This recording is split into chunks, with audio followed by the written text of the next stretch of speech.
So these are the terms from Unit 3, the emergence of the first global age that took place from the 15th to the 18th century. And three big things went down. The rise of gunpowder empires, fairly simple proposition. I have a gun, other guy doesn't, gun wins. Europe in transition. Europe goes from backwater, illiterate, bubonic plague, very unpleasant place to be, to a position of authority and power into the world. And then the economy changes quite a bit. You put it together, it's the first global age. And here are the terms I need you to know. So the first one is called absolutism, and it's closely related to divine right of kings, so I'm going to lump it together. Now, absolutism is a philosophy. It's this notion that all the power should reside under the authority of one person. Kings and queens are the most common example during this time. And I love this maxim right here. Power tends to corrupt, and absolute power corrupts absolutely. And that is true. But it was very widespread during this time. So here's the thing. How do you get absolute power? Well, you have divine right of kings, this notion that the rule of the monarch doesn't come from man or the people, it comes from God. So if you have, divine providence saying, hey, you're the king, you have absolute power, you can pretty much do whatever you want if you have God on your side. And I'm going to make an argument, it's the reason why we philosophically separate church and state in the United States government. Thank goodness for that. So absolutism, philosophy, this monarch has absolute power, and it's predicated on the notion they have the divine right of God to give them that authority. Now, the European Enlightenment, this is a philosophical movement. It's a way of thinking, and it emphasizes reason and individualism rather than tradition. Essentially, be a free thinker. Think for yourself. And it's about progress, and it's about being reasonable in your thoughts and not being extreme. And the United States was founded by Enlightenment philosophers, in particular, the man that wrote our Declaration of Independence, and Benjamin Franklin. And you can see these people from Scotland and from France, and in Germany. So in Europe and in America, this way of thinking, free thinking, be an individual, think reasonably, came to light. Hey, no pun intended, because the Enlightenment, see? Okay, great.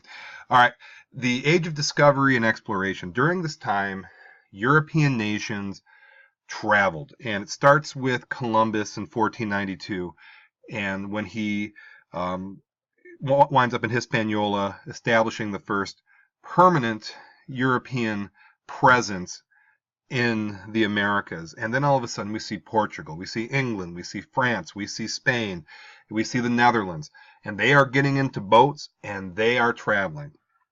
And it's a major game changer when they arrive and what happens from that. So we call it the Age of Discovery and Exploration. Fairly simple proposition. Big heavy hitters in Europe, and also there were some Asian exploration as well. Nations got on boats, hit the road, and explored things. European miracle. Now, the European miracle is a term coined by historian Eric Jones, and it's one of these notions that it's not a miracle, it's not loaves and the fishes miracle, but it's super unlikely. So if the last place team in a sport this year all of a sudden wins the Super Bowl or wins the NBA championship or the Stanley Cup, highly unlikely. So Europe goes from backwater, illiterate, to being a very dominant force. And it's the Reformation combined with the Renaissance, combined with the Scientific Revolution, and combined with the Enlightenment and Age of Discovery.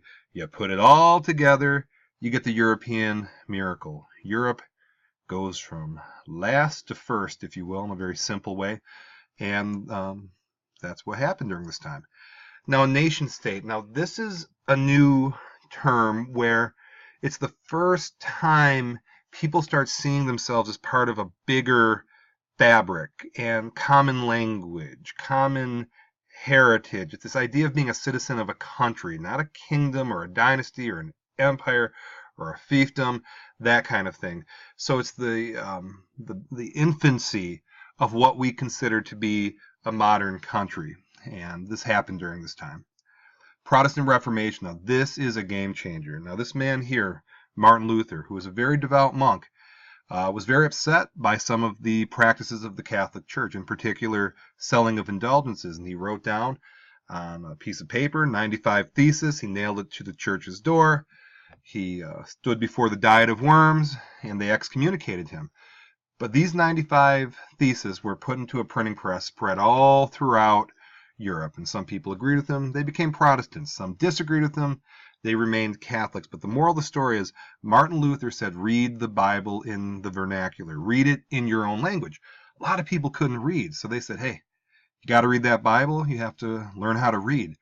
If you can read the Bible, you can read everything else. So the big impact of this is literacy to Europe. Counter-Reformation, and again, the Catholic Church was not pleased about this, to lose that power and to be called out like that.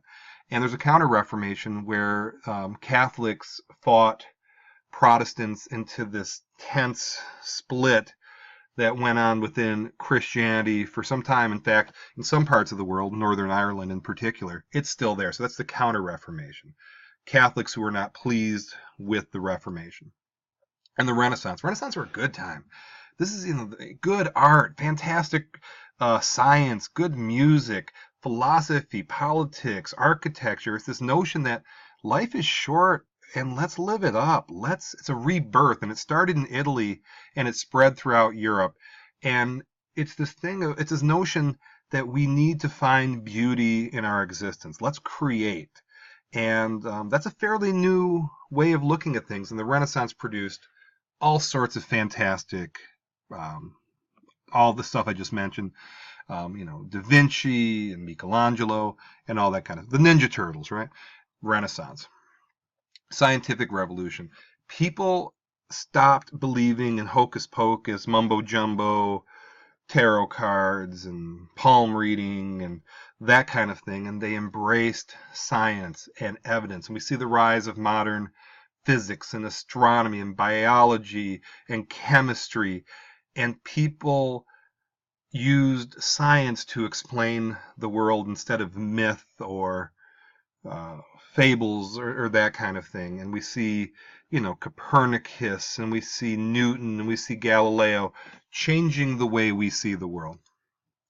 Coerced labor. Unfortunately, in this new economy, there were a lot of people forced to labor against their will. Slavery is the most common, but there was bride buying, child labor, indentured servitude, human trafficking, all sorts of penal labor, forcing prisoners to work really, unpleasant jobs. So the engine of this new economy during this global age was fed with coerced labor, and a lot of people, who knows, unknown numbers of people suffered because of this notion that it was okay to force somebody into work. And that idea didn't go away until recently in world history. Now, the Columbian Exchange, now this is a game changer. Say what you will about Columbus, good, bad, or indifferent, but it's a game changer where all these commodities from the east, or from Europe, went west, and all these commodities from North America went east. And you can see these pictures. Stuff that we enjoy here today, a cup of coffee, a pear, a banana, a hamburger, didn't come from here, came from here. And people over here in Europe are enjoying a potato chip or a cigarette or a turkey sandwich, whatever they're into. That came from here. So every time I go into the supermarket and see this vast array of things I can buy, it's because of this Columbian Exchange. And obviously, multi-billion dollar industries emerged from each of these commodities that went across the pond. The Great Dying. Now, unfortunately for the people of the Americas, the immune systems of those people weren't tested like the people who were along the Silk Road and the Trans-Saharan trade route. So when Europeans arrived, up to 95% of indigenous people died of smallpox. And you can see here, in a very short amount of time, we go from 25 million to 1.5 million. So it's truth in advertising, the Great Dying. And that was brought along with the commodities that I mentioned earlier in the Columbian Exchange. The global interdependence, this created a world that we depend on each other. And obviously we live in that world today. There are things that we need, things that we rely on that are not native to where we live. So we have to rely on trade, and the world is truly connected. With the internet, heck, it's crazy connected. But this time, the first time that the global economy needed one another, and it created a whole different world economically speaking. and mercantilism. Mercantilism was a philosophy where you tried to strengthen your own economy, and how it worked is big imperial powers would have their colonies work for them, get the raw materials so they can make finished goods, and then make them buy the finished goods. Quite a racket. Good for the imperial powers, not so good for the people who were colonists, obviously. Gunpowder empires, and there were the Russians, the Ottomans, the Safavids, the Mughal, and Ming China. These nations acquire firearms, and with firearms, the world changes drastically. And you can understand how that works. Again, if you show up with cannons and rifles and these sorts of weapons against people using conventional old weapons, you can create quite a bit of dominance, and you can see with their guns how big they got. Here's the Ottomans, here's the Safavid, here's the Mughal, here's Ming China, here's Russia. And they grew like that really because of their guns. So that ends the Unit 3 terms. I wish you the best of luck on your final, and please ask me in class if you have any questions, if you need more details. So thank you for watching.